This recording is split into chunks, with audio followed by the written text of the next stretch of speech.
Welcome to my shop and welcome to WIWT Fab. So the first thing I guess I'll do is explain the name. I realize it's WIWT, which doesn't look a lot like WIWT, but if you squint hard and kind of say it sideways, it's WIWT. The reason that name came about, my wife and I bought this house a few years ago. The lower floor of the house is not connected to the upper floor. It sits on top of it, but there's no stairway or any connecting way to get around it. You actually have to walk outside and walk back in through the man door right here over my shoulder. So we got it. It was the lower floor was completely empty. It was bare, sturdy, stained concrete, which I spent a lot of time cleaning so that I could epoxy it. Had workbenches. Very small set of workbenches that were made out of old concrete forms with all the concrete crap still on them. So it was pretty unusable. Since then, as I said, I epoxied the floors and built workbenches, and you'll see some of that stuff here in a moment.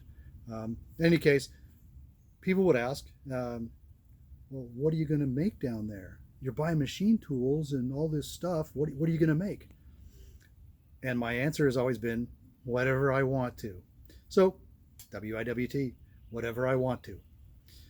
A little bit about me. I am a journeyman maintenance machinist. I haven't done that job in quite some time, but I went through an apprenticeship in a naval shipyard, graduated, worked there for several years, got tired of working for the government, went out in the big wide world, got involved with auto restoration for a decade, the last 6 years of which I spent as the machinist in a vintage race shop in the Bay Area, California. It was for an automotive enthusiast like myself, it was kind of like working in Candyland. Unfortunately, the guy who owns the place is not very pleasant to work for, and he pays badly. So I eventually left and, oddly enough, went back to work for the government. Unfortunately, I'm in a different job in a different shop. I basically do paperwork that involves nuclear submarines. That's about as much as I can tell you about that, unfortunately. So, because I love machining, I've always been a frustrated toolmaker. My apprenticeship was actually all of the maintenance machinists and the toolman die makers. Apprenticeship was for the first 80% or so was together. We did all the same things, learned all the same things, and then the last 20% or so we went off and learned about pumps and hydraulics and bearings and a lot of other things that the tool and die makers didn't. They learned about true positioning and all kinds of esoteric tool and die maker things. But I've always kind of wished I had gotten into the tool and die makers instead of where I went, because I just love making things. I love making tools. I love designing tools. I love old machinery. I like fairly new machinery. I'm just always been fascinated with mechanical stuff. If you ask my parents, they would say, yes, he was always taking stuff apart when he was a kid. If my dad had something that was broken, I would, hey, can I have that? I want to take it apart. And, every once in a while it actually made it back together. Sometimes they even worked afterwards. But in any case, mechanical things have been what I've always loved to do. And so this is kind of building my shop where once I retire in however long that is, I will have my own little sanctum and I can make things all the time. And for the time being, I can make them as I have time. So in any case, let me switch the camera around and we'll take you inside for a look. So welcome to the messy shop. This is some of the workbenches I was talking about. Had about 3 projects that I was working on, and so there's crap laying everywhere that I have to put away. I'll give you a quick hint who I might have worked for when I was in the Bay Area. And so we'll just take you a walk around the shop. So this is something else I got at auction. This is a word you're going to hear a lot around me because, well, I like auction stuff. I've been trying to stock up with tooling and that sort of thing, and sometimes you can get some really good deals, and sometimes, like in that case, you get rooked. This thing is in really bad shape. It didn't show up in the photographs. The dovetail where it rotates. Looks like somebody took a hammer to the outside of it at some point because it didn't want to rotate, or I'm not sure, but they beat up the dovetails pretty bad. I'm not sure I'm going to be able to save it. And it does have a couple of other fixable problems, but you know, we'll see. It's just a Chinese one. I got it really cheap, under $100, so I'm going to spend some time on it, but maybe not a lot. So this is my new DRO for the newer mill I got. You'll see both of those here in a moment, but I have a piece of bar stock. This is, it's a Chinese DRO. The DRO is actually pretty nice, but the arm that you got with it is absolutely horrible. So I have a piece of stock here that I'm going to mill a new arm out with. That's just some of my woodworking stuff. This is another auction buy. I got this toolbox and a whole pile of stuff that's in it for $20. It's a Kennedy box, so it's a little beat up and worse for wear, but some paint will take care of that. This is stuff I have packed up to go and make help somebody tear the transmission out of their car last weekend, and I just haven't had it. We have to finish it up in a couple of weeks. So this is bar stock that I just made a steering wheel adapter for a friend's car out of. It's a lapping plate. It's a drawing of the piece that I made. Some tools are laying around. This is my old rollaway that no longer rolls. I found that it just sat there all the time, so I took the wheels off of it and I'm putting a top on it. That's actually in progress. It's just sitting there, not nailed down. It's my book of mostly car stuff, manuals and so forth. That's an early late 1920s Ottawa 5-horse engine. It was off of a buzzsaw, actually. It's not a hit and miss. It's throttle governed, so it doesn't brup, brup, brup. It kind of just runs fairly steady. It just looks like a hit and miss, which is kind of cool. That is the motor off my monster tiller, an old header for a motorcycle that needs to either get cut up and thrown away, or it's old enough that it's probably not saleable. I'll just probably use the tubing and the collector for something else. This is my granite surface plate. Picked that up at Boeing Surplus auto auction. Cabinet where I keep various and sundry items. I just put that there when we were doing some moving around here in the last couple of months, and so there's some things sitting there, but it's not particularly sorted yet. I just got some stuff sitting there. This is my little Amco shaper, 7-inch stroke. It's actually in really nice shape. I got this. This was actually the first of the machine tools that I bought once I moved in here. So it is fully functional. I in fact just got it functional a couple of weeks ago.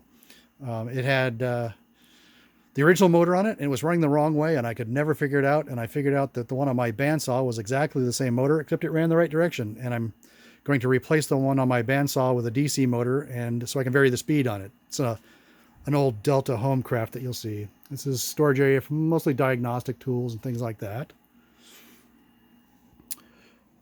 A tire rack, some of my detailing supplies, another rack of stuff. This is my cleaning area. We've got the parts washer here, and I took a cabinet and one of my countertops and just made it work around it so that it's not quite as drippy on the floor. That's a Sawmaster power hacksaw. It runs, it will cut, but it likes to break blades. So there's something going on with it that I'm going to have to figure out at some point, and I'll probably restore it. It's pretty crusty. Let me switch lights here. One of the problems with this place is that I have to switch lights. That's something that's going to be changed here really soon. So let me move my mop bucket out of the way.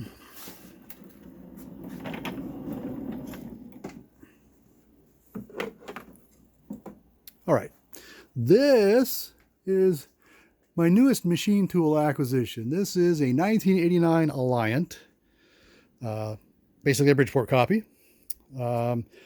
Came from a small R&D shop near me. A friend of mine is an engineer that works there, and they had decided they were going to replace it. They do really precision work for a major precision measuring tool manufacturer. And so they needed something really precise. So they just got a brand new one. This is 30 years old after all. But if you look at the top of the table, yeah, I don't know why. There's certainly nothing wrong with this. I mean, you can look at the ways here. They're just absolutely flawless. There's just nothing wrong with it. It was, like I said, it was a prototype shop, and they don't really do a whole lot of, or they didn't do any production work with it. It also has this, which basically you forward and backward on the spindle with this. You set the speed on the spindle with this. It tells you the RPM. And what it will also do is you can put in a surface speed per minute and a tool size, and it will set the RPM. And that's some of these other buttons here. It's pretty clever. I haven't really played with that part of it. I had to do a bunch of electrical work on it when I got it because this thing had been 440 in the place it had been. And I don't have 440 here, so I put a 220 VFD in and had to reprogram it and new braking resistors and a bunch of other stuff. But anyway, it's fully functional. I just have to plug it into my welding outlet at the moment. This is a Dryson Crumpf 312 figure brake. It's kind of a beast. It's over 1,000 pounds and it's only a 3-footer. It's a cheap ass Harbor Freight English wheel that I thought it would be good to have one. I've never run one before. Like I said, I'm a machinist guy. I'm not a sheet metal guy generally, but occasionally you want to make something that's got a curve in it, and that's the way to do it. But given the amount of time I'll probably spend making stuff with it, there's no point in getting something that's really expensive. And, you know, it's not like I couldn't figure out how to make rolls for it and harden them properly, which is really the problem with these. They're as strong as a lot of the commercial ones. It's just that the rolls wear out fairly quickly because they're not as hard as they probably ought to be. And you can kind of see behind that I've got an Evolution chop saw. It's a bladed chop saw. It's not a abrasive chop saw. Got a Harbor Freight sandblast cabinet that's been upgraded with TIP stuff. My welding table, my welders. I've got a TIG welder and a MIG welder. A lawnmower that's going to go away because we just bought a brand new one. And my press, that's the fabrication toolbox. That's the toolbox of crap that needs to get re-emptied out back into my rollaway that doesn't roll anymore. My Quincy. This is a 1903 vintage shaper. This is a step toe. I got this last summer for free. It had a lot of that orangey haze that you see everywhere. It had been sitting out in the guy's sawmill shed for about 9 years. And basically he lost his property in a divorce. All of his tools sat around on that property for another 6 years afterwards or so. And he got you will have this gone by this weekend. And so he gave it away. I got it from him through a metalwork group I'm on, and I've cleaned up all the pieces for it. It needs a little bit of work. The part that actually connects this to the ram was broken. And it is now missing because he couldn't find it. I found another guy on a Facebook group that has this exact same shaper, and I've got pictures of what it looks like. So I can make a new one. I've got some stock that I just picked up at the last auction I was at, so that I can make new pieces for that. This one back here is in a same vintage, but it's a Smith & Mills. The reason I didn't do anything, I actually got this one first. And the reason I haven't done anything with it is because you can see that there's no drive system set up on it. Whereas the step toe actually has a drive system for it. You can see like the gearbox for it is right there. And the motor and so forth is back in my storage area, but it actually has, it was a running shaper other than that one broken top piece when I got it. I actually plugged it in and started it up, and the ram, or the, sorry, not the ram, but the crank went back and forth, and everybody was working just fine. It was just so crusty that I couldn't stand it. So I'll try and plug in a picture of what it looked like when I got it. So let's climb back out of this mess. Oh, and all 5 of these boxes here have things that I got at an auction. 4 out of the 5 are full. The 5th one I've already emptied. So that whole 5-box lot was $15. And they had a bunch of precision measuring tools, and there was some bar stock and sheet metal and all kinds of stuff in there. It was, hey, everything on these 3 shelves. Oh, plus the stuff over there. And nobody wanted it. So there you go. At the same auction, I picked up this motor, which I showed you the motor for the monster tiller that's a part. Well, this is the same type of motor, just a newer one with hardened valve seats and a few other things like a starter. So that's actually a starter generator. It does both. You pull a little switch on it, you hit the big button on the front, and it starts it, and then you push the little button back, and it charges the battery. It's pretty clever. And I forgot to show you this. That's the tiller it goes on.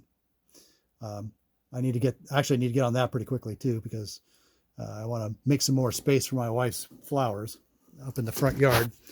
That means less for me to mow. All right, so let's walk around here.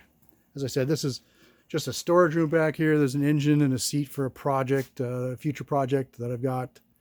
In fact, all of that tubing on the floor is for that project. And then we'll go back here. So this is the machine room, or will be when they're all back here. You can see I got this is my toolbox of precision measuring tools and such, fixturing stuff. This is the DRO I just bought for my lathe, which is a much nicer one. That's a Dytron, it's also Chinese, but the pieces for it were much nicer. Some parts for the lathe.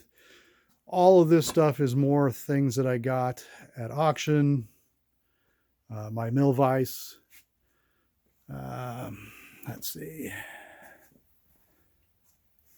That sign bar came from eBay. The 3 surface gauges all came from the auction. In fact, the last 2 came with, I bought a little tub of tools, and I could see that there was one of them in there, and when I went to pick it up, it turned out there were 2 of them in there. So this is my Logan lathe, and I'm sorry this is kind of dark. I don't have lights in here yet. Another project that needs working on. So that's my Logan lathe. I've got the uncover off because I've got in addition to the DRO, I bought a little tachometer, Hall effect sensor tachometer to put on that. As you can see, it's a variable speed. It's a 12 by 23 inch Logan. So 2555. L00 snout on it. I have 3 chucks for it. So it's a pretty good little unit. This is a Boyer Schultz H612 surface grinder. Also picked up at auction. And this is the other mill. I was actually at this stage of rebuilding it when the other one came up. And I just couldn't pass up the other one. I mean, this one is actually in pretty nice shape. I'll pan you back here a little bit. So the mill itself, I got it on 2 pallets. So I got it really cheap. It was missing some parts. Like you can see that the end cap on the table is a different color. Both of them are because, well, they were both missing. And then I needed some parts for the head. I couldn't get them because Sharp were being dickheads about it. And so I picked up a Bridgeport head. So I've got a Bridgeport variable speed head. I have all the parts to rebuild it. I just have to, again, get time to do it. So that's that. So eventually the new mill is going to go back where that one is. I'm going to bring the other one back out in the other room and put the head together back out where I have better lighting. This is just a rack of bins of various things. You can see some Clecos there, and some of the little boxes have electrical stuff in them, mostly automotive stuff. This is my 3D printer. It's a Prusa i3 Mark III. Picked that up, bought it, built it as a kit. It's actually been quite useful.